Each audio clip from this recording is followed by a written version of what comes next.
What in the hell is going on, y'all? Like, seriously. I'm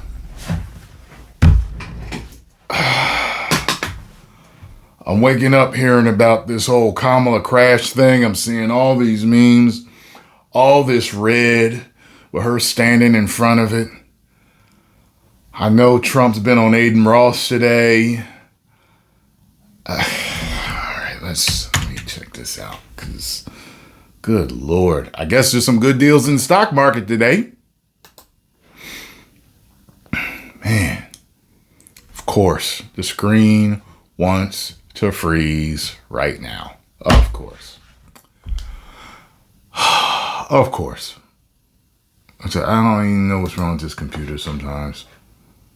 Would you hurry up, please? Oh my God. Former President Donald Trump and his running mate Senator J.D. Vance rallied voters in Georgia over the weekend with 92 days left until Election Day. The former president didn't pull any punches, calling his Democratic opponent a horror show and saying she'll, quote, destroy our country. Thought she was about to say something else. Other people have been saying that, though. And Trump has been taking to Truth Social to air his thoughts on the major dip markets around the world are seeing. Stock markets are crashing. Stock markets are crashing. Job numbers are terrible. We're heading to World War III, and we have two of the most incompetent leaders in history. This is not good. Okay. No, that would not be good at all. Thing that scares me the most, not the economy, it's not jobs, it's World War III. I do not want to be a part of no damn war. In one post, he said, quote, stock markets are crashing, job numbers are terrible, we are heading to World War III, and we have two of the most incompetent, quote, leaders in history. This is not good. CBS News polling found 45% of registered voters think they'd be better off economically under a second Trump presidency. About the same number of people think Harris taking office would be worse for their finances. CBS News campaign reporter Jake Rosen joins us now. Can't lie, my money felt better when Trump was in office. It did. So, yeah. From Washington. So I guess first off, what else is Trump saying about recent economic news, and what have been his policy pitches to Americans who feel frustrated with the overall economy? Well, Trump, you're right, broke out this new nickname for Vice President Kamala Harris over the weekend in Atlanta, where he talked about the weekend jobs report that came out on Friday, saying that it's a crisp beard line around his neck, ain't it? economy is going to crash due to the Kamala crash. This is, again, what he's echoed on Truth Social today, saying Trump cash versus Kamala crash. It's kind of how they've tried to redefine Kamala Harris and Kamalanomics, as they've tried to call it, to counter Bidenomics, this phrase that the Democrats have used to tout strong jobs numbers up until this weekend. But it's kind of how Donald Trump and J.D. Vance have tried to define the Harris ticket so far, as she is still in the process of choosing a running mate. What else are you hearing from Trump and Vance in terms of how their strategy has shifted from when President Biden was at the top of the ticket? Well, Lindsay, it's not like how it was when President Biden was at the top. They could take some of these stumbles, the verbal mistakes that Biden made, clips like him falling off a bike or stumbling up the stairs of Air Force One or down the stairs of Air Force One, him shuttling and being walked by staff around places, and kind of snapping that into an ad. That was something that they did repeatedly and aired both on national television ads. The super PAC supporting him did the same thing, but they would also air those clips at rallies. And now they have to focus kind of more on policy, because Kamala Harris has been put in charge of things like addressing the root causes of immigration, but also as she's kind of figuring out her perspective and her policies, the Trump-Vance ticket has to kind of redefine themselves in the face of a completely different ticket that the Trump campaign has not had over a year plus to kind of prepare for in terms of just opposition research, but also just in terms of how these attack lines land at rallies. You know, both Trump and Vance have made controversial remarks recently. I mean, Trump calling Kamala Harris's race into question, J.D. Vance's comments about childless women. Are Republicans... You know, I was looking at some other stuff about her race. So everything that I can find is, you know, like literally everything that I can find is like she's Indian. You know, she's part Irish, and her mom's full Indian. Her dad's part Irish and part Indian. Now, in my searches today, I ran into a Dr. Umar rant. He was on a show, and I forgot what he said was, but the word that he said, but I had it in my head too before I started the video because I was looking at different stuff. But he says that she's 1/4 African.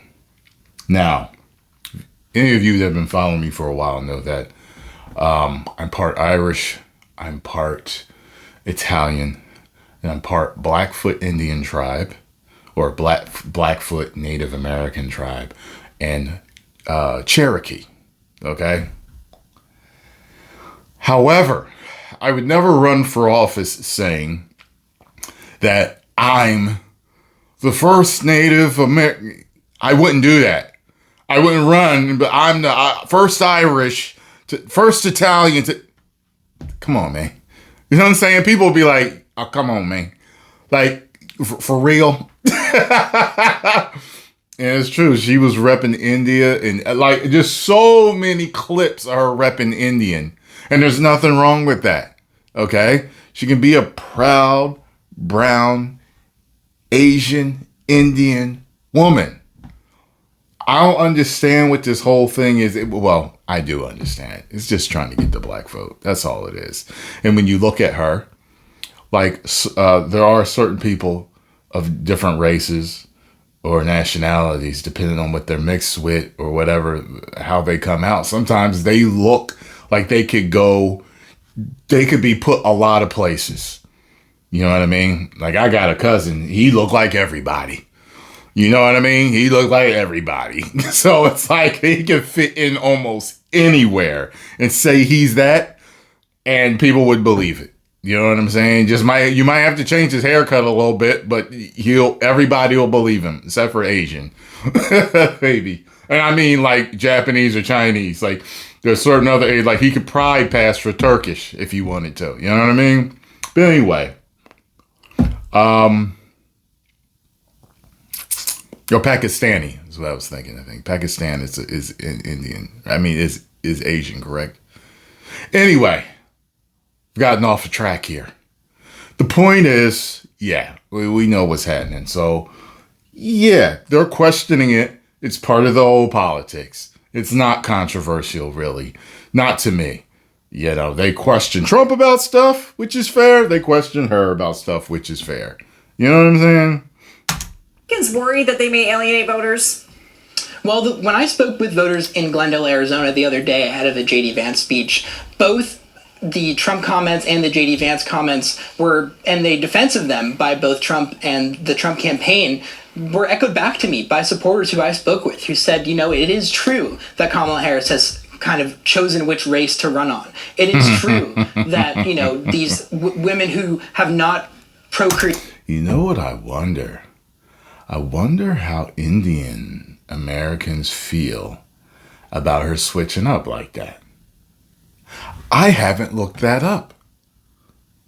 I have not. If you guys can send me some posts from Indian Americans. You know what? My CPA is Indian. I'm going to ask her. But you guys send me some stuff. I'm going to ask her what she feels about this. I never talk politics or religion with her. But we do talk about different things. And she's a great woman. Great woman. She's been doing my taxes for a very long time. Before I even started YouTube, she knew me when I was struggling. And now that I'm a successful man, she does my taxes. I'm going to ask her about that. Created. Matter of fact, I have a big Indian following. Guys, tell me in the comments, what do you guys feel about this? Are, you know, hurting America and, you know, echoing basically this defense that the Vance team had put out there afterwards. So in terms of what Republican voters are saying, that's for sure. But one one leader in America, Brian Kemp, who Donald Trump attacked repeatedly at the rally on Saturday, came out and told Trump to focus on the policies after they got into a social media spat back and forth, and Trump did not. He attacked Brian Kemp repeatedly over the crime rate in Atlanta and nicknamed him Little Brian for not upholding the election results in Trump's favor in the 2020 election. What's next for Trump and Vance? Well, we're expecting potentially J.D. Vance to start crossing the country like he has been doing since he was named the running mate, and Donald Trump will be on a West Coast and upper Pacific Northwest fundraising swing where he'll be giving a speech on behalf of Montana Senate candidate Tim Sheehy on Friday night. Jake Rosen, thank you. All right. Well, there we have it. Very, very interesting, and I'm sure there's more to this than what this one little clip has said. So I'll look more into it. Good Lord, man. And don't nobody complain. Oh, you're watching CBS. You know what you know what? As a matter of fact, anyone who's been watching me for a long time knows this. Whenever you complain, I just do it more. So it's like, if you have a problem with anything on my channel and you complain about it, just expect me to do more of it. It won't solve anything. All right? Just let me run this shit, baby. Captain Magnus. 10 million subscribers. Woo!